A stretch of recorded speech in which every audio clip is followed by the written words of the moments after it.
In the name of the Father, and of the Son, and of the Holy Spirit. Amen. Preparation Prayer.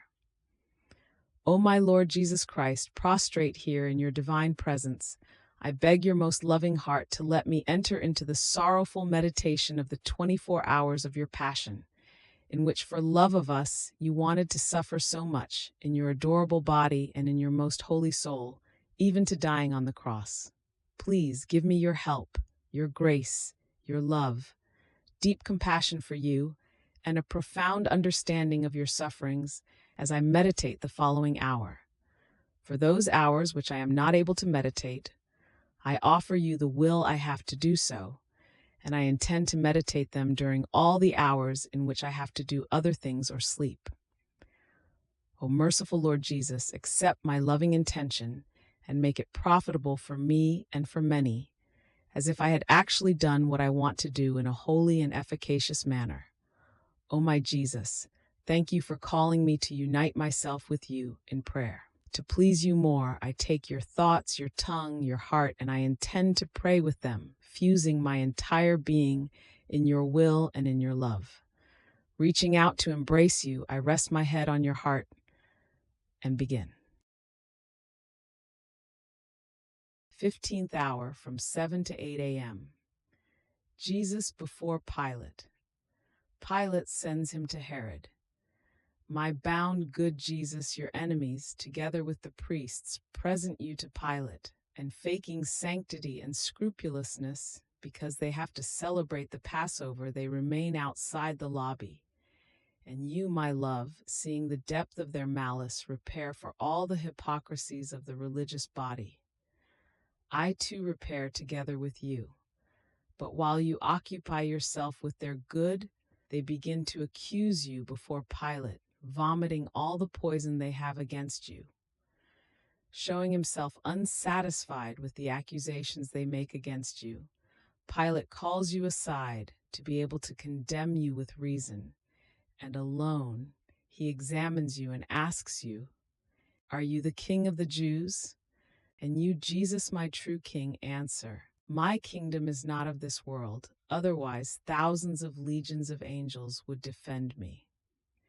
And Pilate, moved by the sweetness and the dignity of your words, surprised, says to you, "So you are a king?" And you say it, "I am, and I have come into the world to teach the truth."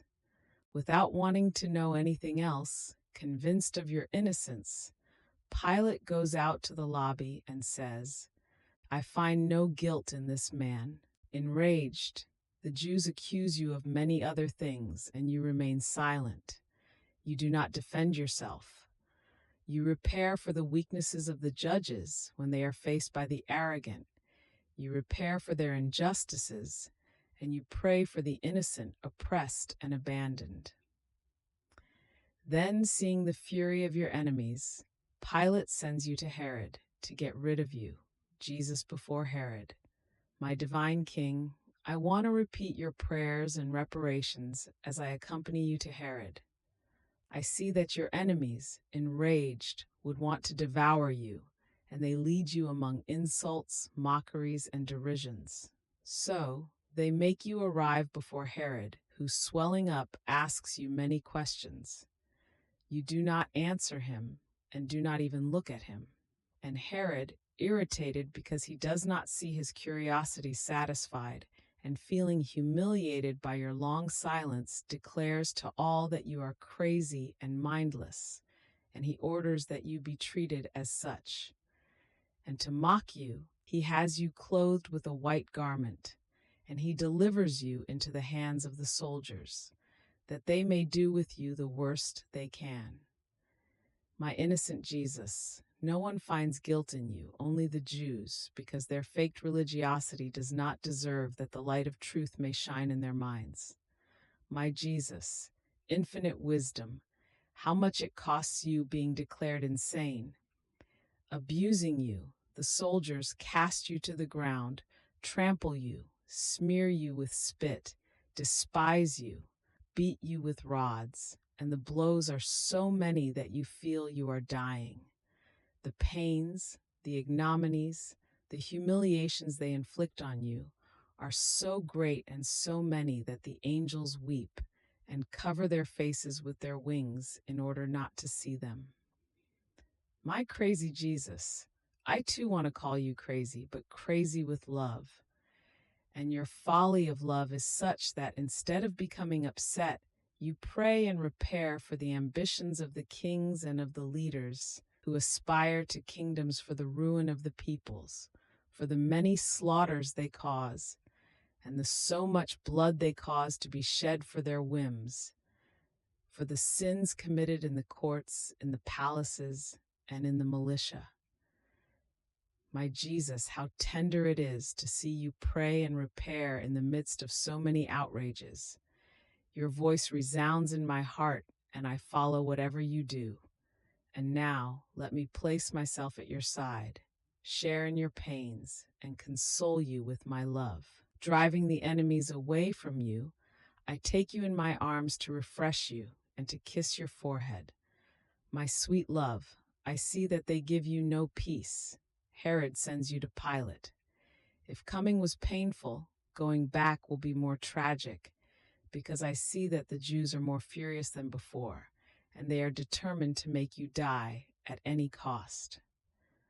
Therefore, before you leave the palace of Herod, I want to kiss you to prove my love to you in the midst of so many pains.